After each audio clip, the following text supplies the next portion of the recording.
Namaste everyone.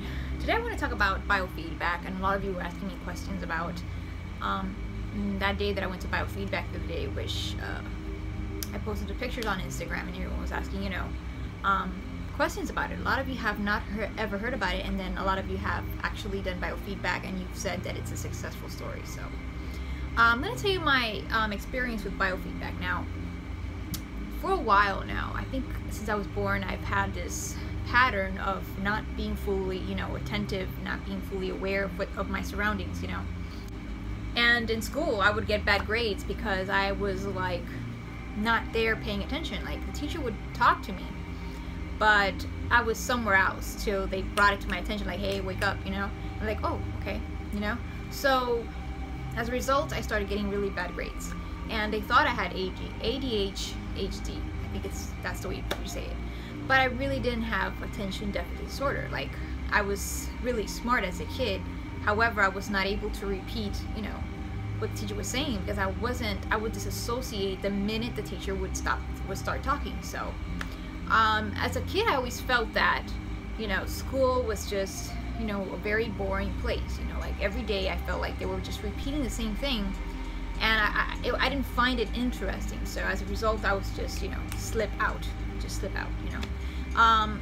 It got so bad to a point where like the teacher would start talking, and I would be like, as soon as she'll start explaining something on the board, I would just slip into something. And let me give you an example of how easy it is to slip into something. Let's say she has yellow shoes, right? And I'm listening to her, I'm still there, and my vision goes down, thinking about what she's saying, and it goes down to her yellow shoes, right? Yellow. I associate yellow with something that I saw yesterday. Maybe I was in Six Flags yesterday.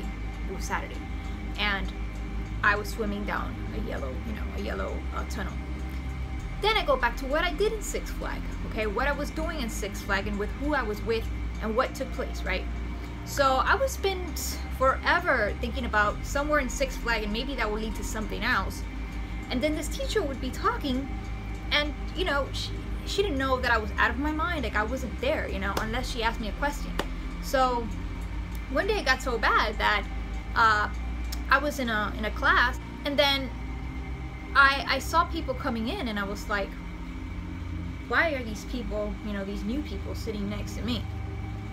And it just so happened that I just spent the whole entire period, okay, gone somewhere, and that now I had new people sitting around me, and I was like, how long was I gone for, And I was like, did the teacher not notice, what I was doing? Where was I looking to?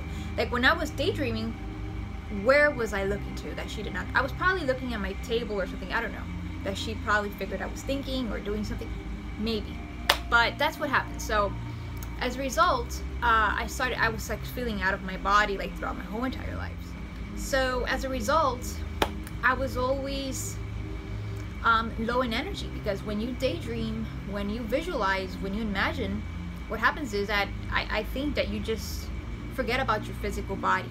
Okay, you don't get hungry, you kind of leave everything behind. Things don't seem interesting because you're in another world, And I know a lot of musicians go through this because I play music, and when I play music, it's so easy to get caught up in music, okay?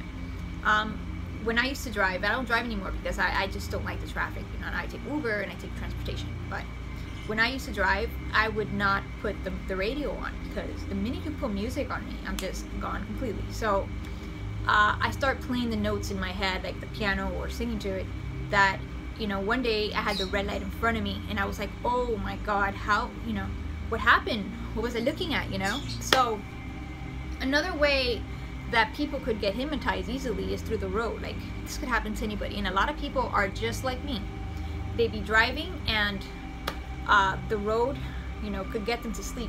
It's a hypnotic, just like the TV. It's a strobe effect, and I can't see really TV.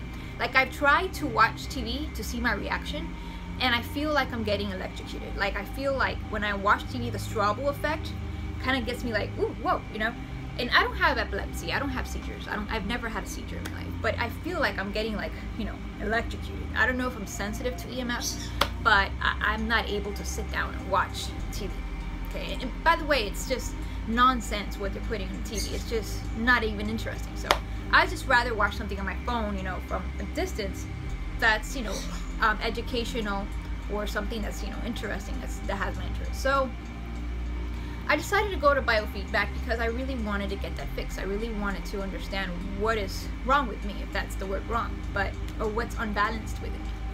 And I went. I finally went. I was thinking about this for the longest time. So I went the other day, and for the first time, they did the testing, the 45-minute testing, which is the first thing to do.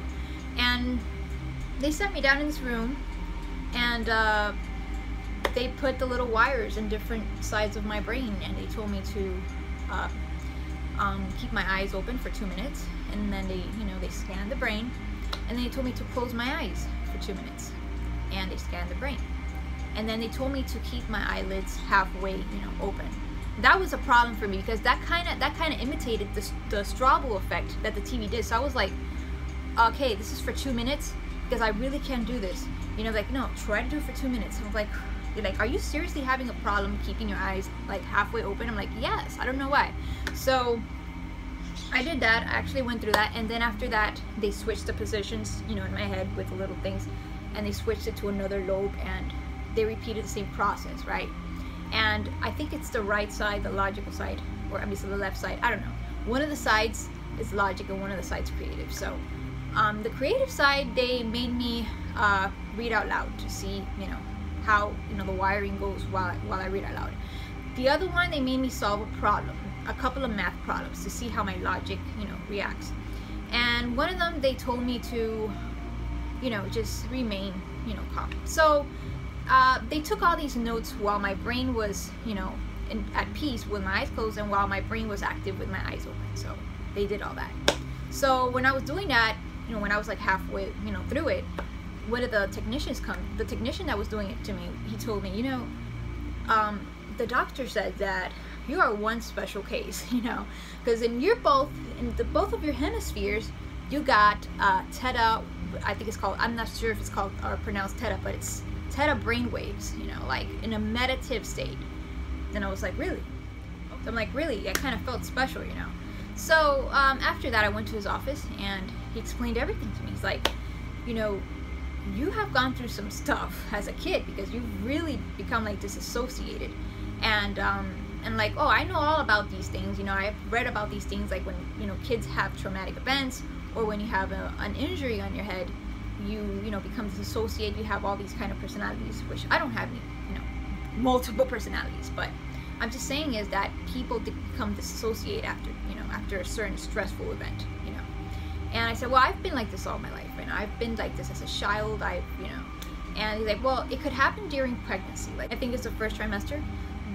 It could pass it on to the child. And I'm like, you know, that makes total perfect sense, because when I was reading the MK Ultra manual, that was one of the things, like you create trauma to a child, and then you get the perfect, you know, slave, because they're very, you know, disassociated. So I was like, I understand what you're saying. So he's like, what we could do is that we could ground you. Like, we could try a first session, and we can try to do techniques to ground you. You know, I wouldn't recommend you do anything, you know, spiritual in the time being. And I wouldn't recommend you listening to I think it's bilinear beats, because it could do you more harm than good, you know. I don't know anything about bilinear beats, so I started reading on it the other day. And at one point I tried bilinear beats, but it gave me the Strobel effect, you know, of like the blinking. I felt like I was gonna like shake, so I stopped. So I'm very curious of what they're gonna do, you know. And a lot of people were suggesting stuff on my Instagram, and I looked it up, and there's a couple of things that gave me ideas. So a lot of techniques that are like very, you know, how would I say, like physical. Like one of you mentioned to do the Morari, if I'm saying it right, I don't know, Morari healing, which is pretty much, you know, you get your butt beat up, you know, you just get slapped, hit, you know. It's kind of like a very physical massage. I don't know if they do it here in the US. I know they do it in New Zealand, but I thought it was very cool. I started looking up to drumming, you know, African drumming. That's another form of grounding, and I have drums. My grandfather had drums, so I could drum with him. I'm gonna actually do it after this video. So those are some of the grounding techniques that I think that if I apply them myself, you know, and cold showers too. You know, that also resets the autonomic system. But I don't think you could do cold showers. Like the last time I did it, I didn't have a really good reaction to it. But that's one of the techniques. And you know, I was reading about it, about the theta waves, and this is like the brain wave where people could do extraordinary things, like, you know, walk through coal, you know. But it's funny because if I ever get hurt, I do feel it, you know, I do, like, if, you know, but not all the time. Like, if I have a lot of bruises on my legs, people ask me about it, you know, and I'm like, well, I hit something, you know, and they're like, but can't you see where you're walking? Like, you know, people think I'm getting hit at home or abused. I said, listen, when I hit something, I can't really tell I hit it unless I see it, you know, the next day, because it's like below my legs. It's like you don't see anything there, but my legs are usually have 1 or 2 bruises once in a while. And it's funny because, you know, the legs have to do with the root chakra, so I could see how I'm totally disconnected from the root chakra, you know. So I think that the optimal thing that one could do is be balanced. You know, no matter how godly your power is, you really have to be balanced, you know. And it's funny because I've never been in a beta state. Never been in a beta state. So I'm here walking around like the monks, you know, monks that are in total meditation. This is why I really don't meditate, because I really don't find, you know, the need for it. But yeah. So I hope you enjoyed this video for the clarification, and I hope that a lot of you are, you know, will become interested in biofeedback. And I will keep you posted on my journey. This is a very interesting one, and I'm going to keep doing research. Namaste.